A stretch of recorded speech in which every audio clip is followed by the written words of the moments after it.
존재의 숲에 있습니다. 오늘의 주제는 초월이란 무엇인가. 특히 인식론을 공부할 때 서양 철학에서 화두가 되는 게 이 초월이라는 개념인데, 특히 칸트와 후설에게서 이게 복잡하게 뒤엉켜서 사유를 하는 사람들에게 상당히 많은 문제점을 일으켜가죠. 특히 이 초월이라는 개념, 트랜스젠디렌이라고 하는데, 트랜스젠덴츠, 초월은 아프리오리라는 개념, 아프리오리테트라 그러기도 하는, 이 선엄이라는 개념과 칸트에게서 뒤섞여서 나타나잖아, 그죠? 그러면서 이게 더 복잡해진다고. 선엄은 곧 초월인가? 선엄의 뜻이 뭐야? 선엄은 경험에 앞서 있다라는 거잖아, 그죠? 그래서 우리의 경험이 있기 이전에 이미 선천적으로 존재하는 거예요. 이게 인식론에서 왜 중요한가 하면은, 특히 자연적 태도에서 살아가는 사람들에게는 아무 문제가 안 돼. 이게 살아가는 사람들한테 문제가 되는 거예요. 저 나무는 표상을 통하여 나의 인식에, 직관에 주어지고, 그죠? 지각을 통하여 인식하잖아. 그런데 그것은 자연적 태도에서는 오히려 문제로 삼지 않아. 이것은 그냥 저기 나무가 있네, 내가 나무를 보고 있구나, 그럼 끝이지. 거기서 뭘 더 생각해야 된다는 거예요. 우리의 인식 주관은 결코 저 바깥에 있는 세계의 존재자들, 대상과는 다른 거야, 그죠? 동일한 게 아니야. 그래서 이것은 어려운 문제. 이미 고대 철학부터 파르메니데스에게서 나타나는 존재와 인식의 일치 가능하게 해주는 게 로고스죠, 그죠? 어떻게 우리는 이 세계의 사물을 인식할 수 있는가? 이것은 철학의 문제로 들어오면서 복잡해지게 돼. 물리적인 대상이 아닌, 대상을 그 물리적인 것이 아닌 인식 주체가 어떻게 저것을 붙잡아서 저것은 나무다라고 할 수 있을까? 이것은 가히 어떻게 보면 신비로움이라고 할 수도 있는 거예요. 후설도 이야기하지만.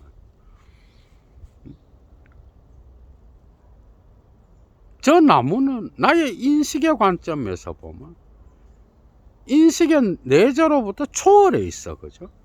이 세계의 모든 존재자들은 다 초월해 있는 거예요. 인식의 내재에서 볼 때 그런 거예요. 그런데 칸트의 철학을 우리는 초월 철학이라고 그러잖아. 왜 이 초월이란 말이 붙었을까? 트랜스젠덴탈이라고 하는, 이건 선엄과 같은 뜻일까? 특히 칸트에게서 되게 헷갈립니다. 칸트 자신의 정의에 따르면 선엄적 인식 일반의 가능 조건을 나타내는 게 바로 초월적이라는 개념. 그래서 바깥에 있는 대상보다는 인식 주체와 관계되어 있는 듯한 느낌이 있는 거예요. 그런데 저 바깥에 있는 인식을 초월해 있는 대상이 없이 인식 주체가 대상을 포섭할 수 있는가? 그래서 이건 상관개념인 거야. 어? 초월의 개념도 상관개념이요. 선엄의 개념도 상관개념이야. 경험적인 게 없는데 우리가 선엄적인 걸 이야기할 수 없잖아. 그죠? 예를 들면 칸트한테서는 뭐야? 특히 순수이성 비판에서 선엄적인 것은 감각 형식인 시공간, 그 다음에 오성의 형식인 범주, 그리고 순수 통각으로서의 자기의식, 이런 것들은 경험에 앞서서 그 경험을 가능하게 하는 조건인 거예요. 그런데 경험이라는 것이 이런 선엄적인 형식만 갖고 돼요? 그게 아니라 바깥에 있는 이 세계의 대상들이 직관을, 감각 직관을 통하여 들어오는 거야. 그죠? 그래서 선엄적 형식을 통하여 바깥에서 들어온 경험적인 것이 어떻게 인식 가능한가? 선엄적 종합 판단이 어떻게 가능한가? 그런데 이것은 초월적이라고 하는 이 개념은 비역사적이고 비사회적이고, 그 다음에 어떤 역사의 경험적인 것을 초월해 있는 그러한 유아론과 관계되어 있다라는 느낌을 주게 되는 게, 그 이유는 칸트가 선엄적인 것과 경험적인 자아를 나눠. 그죠? 이미 분석론에서 통각을 다루는 부분에서 통각이 뭐예요? 그것은 바깥에서 들어온 표상에는 이미 나는 생각한다라고 하는 표상이 동반되죠. 그죠? 그러니까 감각 직관의 표상이 들어올 때 이미 통각 작용이 함께 작용해. 그러나 이 나는 생각한다라고 하는 이 표상은 어떤 표상에 의해서도 만들어지는 게 아니야. 이것은 그 자체로 모든 통각을 통일시키는, 감각의 다양성을 하나로 통일시키는 통각의 시간화의 능력인 거야. 이 선엄적 통각의 통일성은 바로 자기의식이야. 그죠? 모든 경험은 나의 경험인 거야. 맞죠? 그죠? 근데 이때 칸트는 이 자기의식의 통각의 통일성, 어떻게 보면 순수의식이라고 하죠. 그죠? 이것을 초월론적 자아라고 그래요. 초월론적 의식이라고 해요.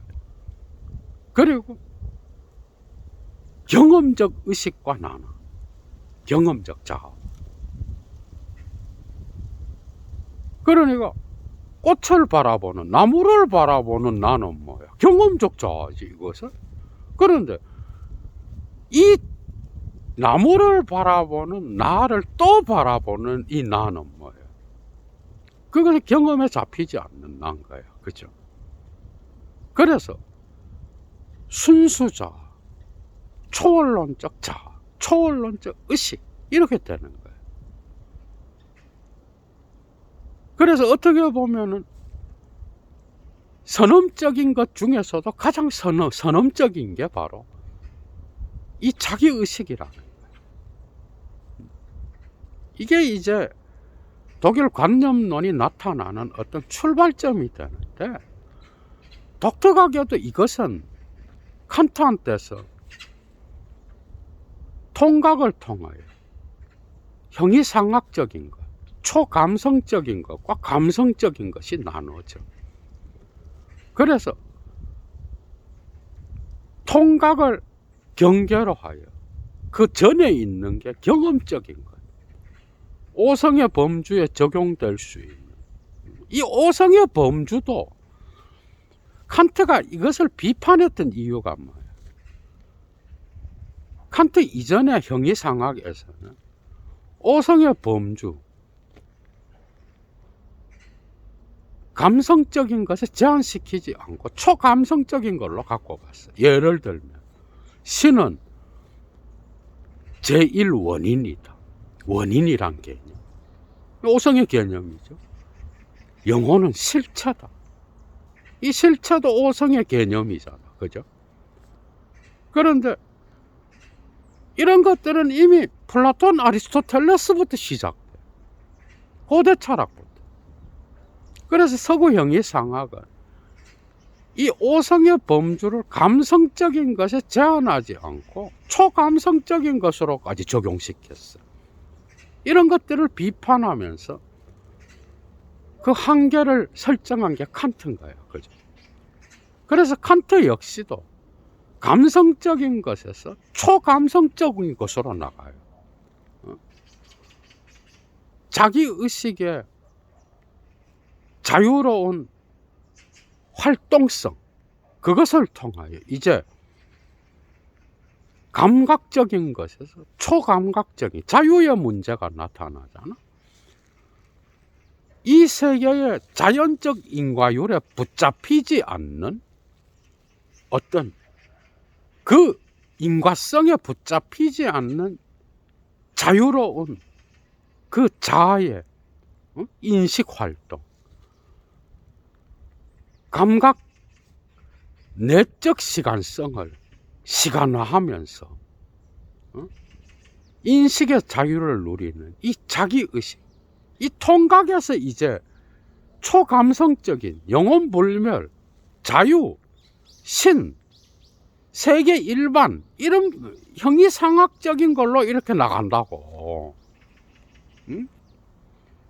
그러니까 통각에서 나누어지는 거야. 이 통각의 순수 자아는 뭐예요? 초월론적 자아인 거야. 이해가 되죠, 그죠? 모든 경험으로부터 경험을 초월해 있는. 그래서 선엄적인 건 뭐예요? 칸트한테서는 초월론적인 것과 관계되어 있는 거예요. 어떻게 감각적 직관의 형식, 시공간이 오성의 범주, 개념이죠. 그죠? 오성의 개념과 결합하여 그것이 바로 인식을 수행하는데 어떻게 그것이 나는 생각한다 아래로 포섭되면서 인식이 완성될 수 있느냐. 그래서 감각적인 게 어떻게 선엄적인 것과 결합하여, 형식과 결합하여 인식이 완성되느냐. 그래서 칸트한테서 철저하게 초월은 뭐야? 선엄적인 것과 관계되는 거야. 그러나 이 바깥에 있는 대상 세계가 없이 초월이라는 게 가능해요? 초월이란 말이 나타날 수 있겠어? 그래서 마치 칸트는 인식 주관의 선엄성을 부여하는 거야. 이게 후설과 달라지는 거야. 그래서 초월 철학은 감성적인 것에서 초감성적인 것으로 나가는 거예요. 그래서 이성은 오성의 개념을 넘어서고 위반하는 특징을 갖고 있잖아. 이성의 능력은. 그래서 실천이성 비판으로 가기 이전에 변증론이 나타나고 거기에서 이율 배반을 다루잖아. 그죠? 그런데 후설의 초월은 이 개념하고 또 달라. 물론 후설은 이념 1을 완성하기 위하여, 그죠? 이미 1900년, 905년부터 이 칸트를 연구하기 시작하는데 그 가운데 게팅겐 대학교 강의인 현상학의 이념이 있어. 그 다음에 1905년도에 제펠트 원고가 있고, 그죠? 이 과정을 거쳐서 칸트 연구를 통하여 환원의 개념, 본질의 개념, 본질 직관, 그 중간에 이 이념 1이 나오기 전에 1911년도에 엄밀한 학으로서의 철학이 또 나오잖아. 칸트를 연구하면서 경험적 현상학, 논리 연구, 다른 말로 현상학적 심리학, 기술 심리학, 이 경험적 현상학이야. 바깥에 있는 대상과 관계되어 있는 자기 동일적 대상과 의식의 관계, 그건 경험적 체험에 머물러 있었어. 그죠? 아직 선언으로 안 나갔어. 그런데 이념 1로 가게 되면서 후설은 칸트를 연구하면서 초월론적 현상학, 선험적 현상학으로 나가게 돼. 그런데 후설의 선험의 개념은 이게 이제 어떻게 보면은 해석학적 현상학자인 하이데거에게도 영향을 줬는데, 그것은 마치 인식 주관이 아니라 세계와 인식 대상에게 그 선험이 있는 것 같은 느낌이 있는 거야. 뭔 말인지 알죠? 그 선험적인 것 중에서도 가장 중요한 게 존재 개념이지. 특히 하이데거한테서. 후설한테서는 본질이죠. 그죠? 본질은 뭐예요? 체험의 구조에서 본질 구조가 뭐예요? 그것은 바로 지향성을 통하여 의식과 관계되어 있는 세계의 대상의 본질인 거예요. 그죠? 그래서 이 세계는 뭐예요? 끊임없이 의미를 산출하게 하는 어떤 경험을 가능하게 하는 선험적인 건 거예요. 그래서 하이데거 역시도 뭐예요? 그 터 있으면 세계와 관계하는 거예요. 거기에 있음의 거기는 어떤 이 세계와의 관계 안에서 다양한 존재자들에게 열려있는 의미의 현존의 장소인 거야. 터인 거야. 그래서 터 있음이 바로 현존재잖아. 그죠? 그래서 존재자의 존재, 그 터는 현존재의 거기에는 언제나 현존재 자신의 존재자를 넘어서 있는 거야. 현존재의 존재는 현존재를 넘어서 있어. 그죠? 그러니까 뭐예요? 선험적인 거는 존재 개념인 거야. 어떻게 보면은. 그런데 후설에게서도 본질의 개념은 뭐예요? 예를 들어 예도가 다양한 나무들에게서 나타나는 갈색이라는 그 색깔, 그 색깔 자체, 갈색임이죠. 그죠? 그 본질을 직관한다고 합시다. 그랬을 때 나무들이 주는 어떤 경험적인 감각적인 것으로부터 그 색깔 자체를 분석해가는, 직관해가는 그 본질. 그래서 나무라는 존재자는 항상 언제나 낮은 단계의 의미에서 높은 단계의 의미를 현출하는 그러한 선험적인 특성을 갖고 있는 거예요. 그래서 선험이라는 개념도 대상과 관계되어 있고, 그 다음에 초월론적 환원, 선험적 환원을 거쳐서 도달된 반성적 의식 안에서 명증적 필증 안에서 이게 데카르트적 길을 통하여 도달되잖아. 선험적 환원, 초월론적 환원을 통하여 도달된 그 순수자아는 명증적 필증에 의하여 반성하는 의식에 의하여 포착되는 순수 의식인 거야.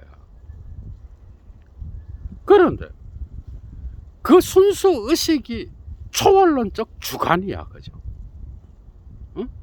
초월론적 자아야, 어떻게 보면. 그런데 이게 칸트와 다른 건 뭐예요? 이런 게 이제 어려운 거야, 이런 게 철학하는 데서. 칸트와 다른 건 뭐예요? 칸트는 선험이라는 개념이 인식 주관에 붙어 있잖아. 감성 형식, 오성 형식, 자기 의식, 초월론적 자아. 그게 뭐예요? 순수 통각의 통일성, 통각 개념, 자기 의식의 개념, 이런 것들이잖아, 그죠? 이 주관과 관계된 거야. 그런데 후설에게로 오게 되면은 선험이라는 개념도 세계 일반과 관계된 것 같아. 그래서 의식 바깥으로 초월해 있는 게 세계잖아, 그죠? 존재자들의 총체가 세계인 거야. 일반 정립이야. 이 자연적 태도에서는 이 순수 자아는 아무런 역할을 할 수 없어. 경험적 자아의 역할밖에는 못해. 이 경험적 자아는 초월론적 환원을 통하여 비로소 순수 자아로 나타나게 되는 거예요. 이 순수 자아는 다른 게 아니라 이 세계를, 그러니까 존재자들의 가능한 총체로서의 세계를 일반적으로 정립하는 자연적 태도에서 경험하는 경험적 자아의 의미 세계가 아니라 초월론적 환원은 초월론적 자아, 곧 이런 것들로부터, 이런 전제로부터 자연의 인과율적 전제로부터, 아니면 심리학에서 다루는 그 지향적 관계의 전제로부터, 이것으로부터 벗어나 있어. 심지어는 초월론적 환원을 통해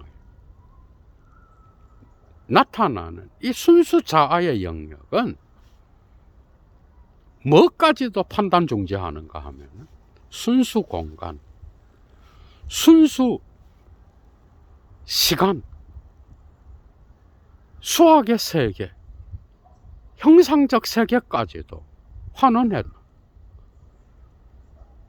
대상으로 보는 것.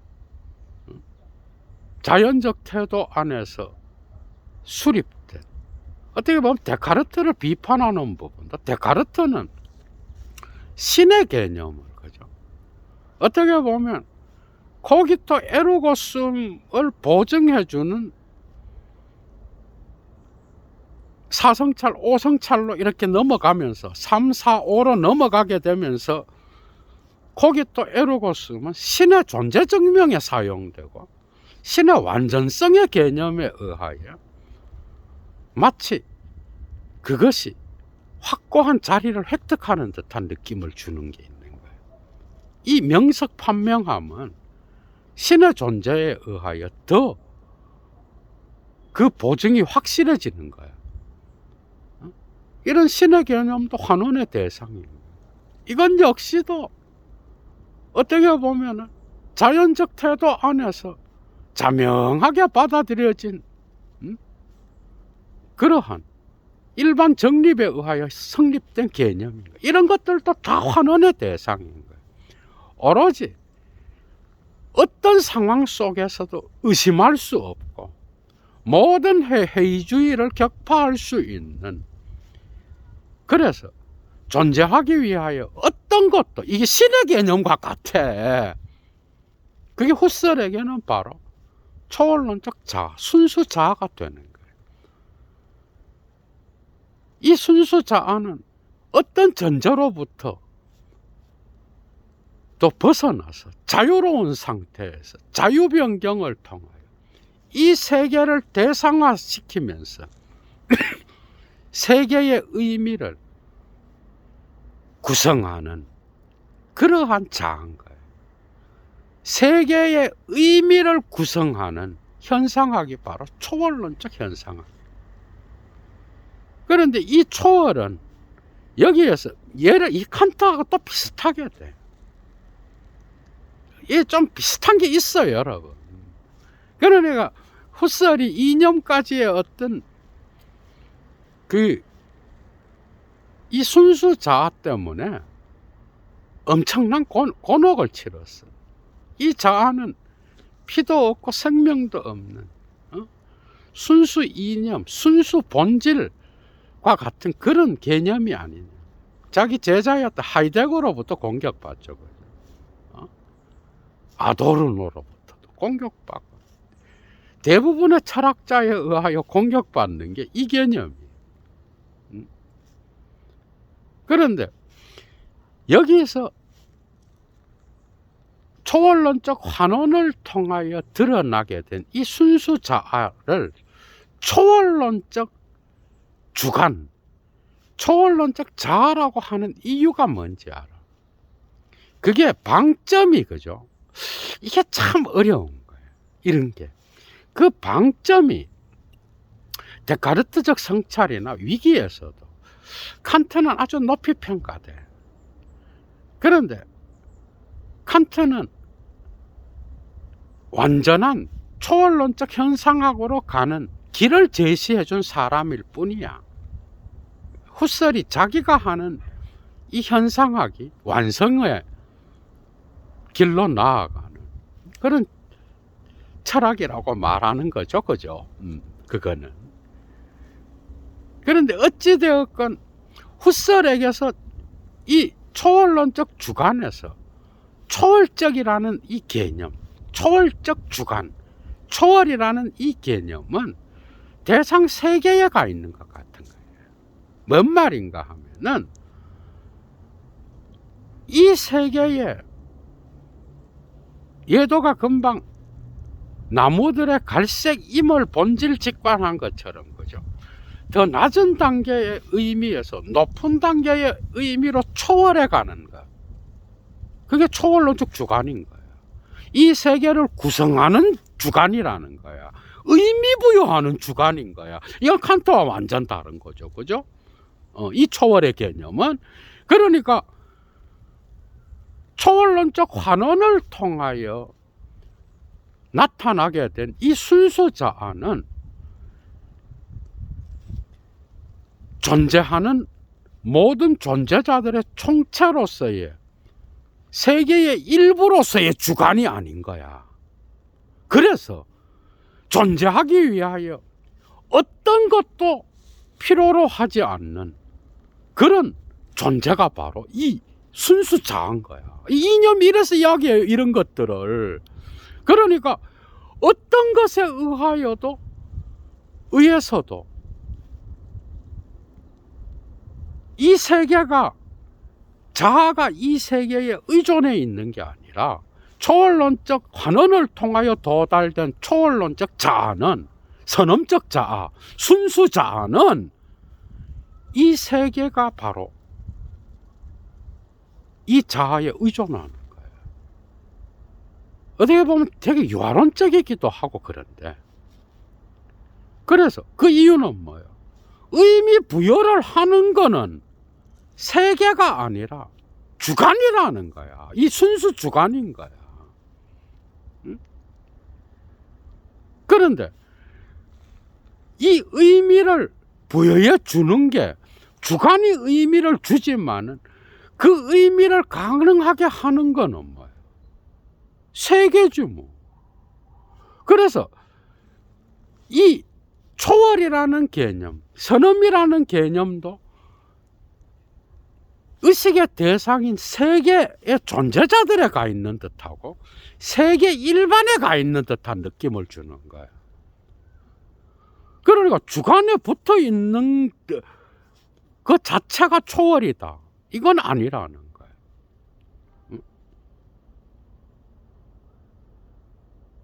그래서 어떻게 보면은 모든 전제로부터 무전제의 상태에서 이 세계에 의미를 부여하는 그런 주관. 그래서 다양한 의미로서 해석될 수 있는 이 세계. 그러니까 세계 자체에 초월이 있는 거예요. 그래서 현상학적 주관은 언제나 항상 더 많은 것들을 사유하고 생각하고 표상하고 판단하는 거예요. 작은 의미에서 높은 단계의 의미. 그래서 감각적 재료를 통하여, 그래서 단순히 보는 것에서 이제는 본질 직관을 하는 단계, 더 높은 단계로 오는 거죠. 그죠? 그래서 낮은 의미에서 높은 의미로 초월해 가는 그 주체. 그래서 이 세계에 끊임없이 체험의 층을 산출해 주는 이 세계의 초월론적인 것을 의미 부여하는 주관. 그래서 초월론적 주관인 거야. 이제 이해가 되죠? 이게 쉬운 문제가 아니야. 그래서 칸트와는 달라. 칸트에게서는 인식 주관에 선험적인 것이 있었고, 그 주관의 선험적인 것의 작용 때문에 초월 철학이 가능한 듯한 그런 느낌이 있었는데, 후설에게서는 이것이 마치 대상 세계에 있는 듯한 그 초월의 어떤 개념이. 그래서 현상학적 이념에서도 초월의 개념을 이야기해. 내재성과 관련하여. 초월성은 두 가지로 해석될 수 있어. 인식 내재적 관점에서 바깥으로 대상이 초월해 있는 것. 그런 초월을 첫째로 다룰 수 있다고 한다면 초월론적 환원을 통하여, 그래서 이 세계의 본질을 인식하고 그 다음에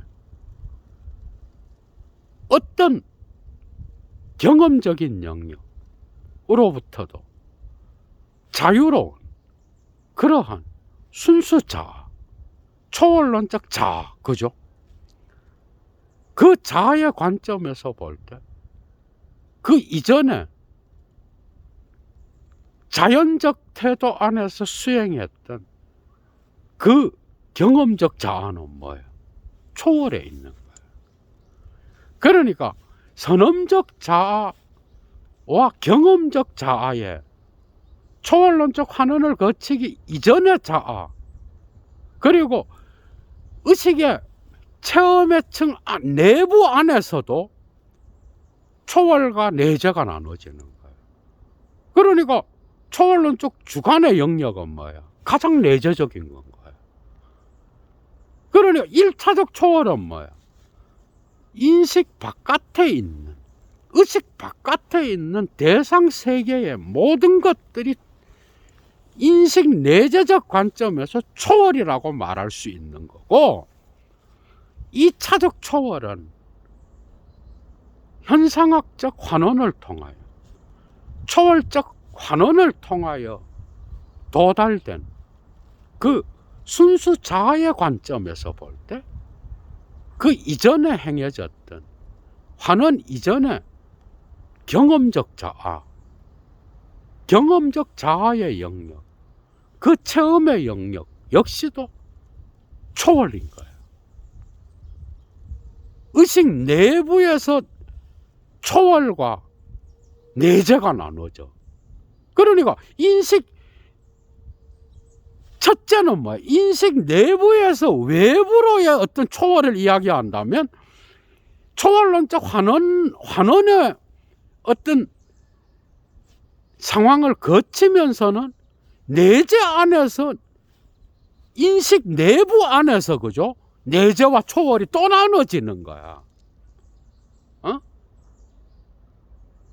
그래서 초월의 문제는 상관 개념인 거야. 결론입니다. 다시 말하면 이 세계가 인식으로부터 초월해 있는, 그래서 초월적인 것은 이 세계 자체다. 오케이. 그런데 존재, 본질, 실체 전부 다가 초월적인 거예요.